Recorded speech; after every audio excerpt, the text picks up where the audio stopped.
Hello everyone, today I will show you how to use Translator in Canva, and here's how it is done.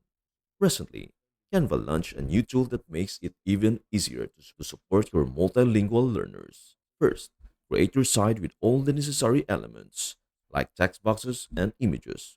Once you are ready, navigate to the Apps feature located on the left side of your screen and click Translate. The translation tool will appear, and you can choose the language for the translation.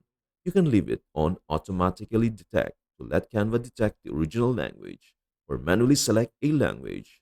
For this example, I will choose Spanish. Next, decide if you want to apply the translation to the entire page. If so, simply click Translate, and Canva will generate a new slide in the selected language.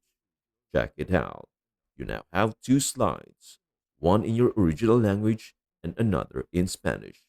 You can also copy the translated text and paste it on the same slide if you'd like to display both versions side by side. Or you can keep the slides separate for clarity. This translation tool makes it easier than ever to create accessible content for multilingual learners. That is everything you need to know about how to use Translator in Canva. Before we end, may I humbly ask you a favor? Please do like, share, and subscribe to our channel. This means the world to us. Thank you so much for watching. We hope to see you in our next video.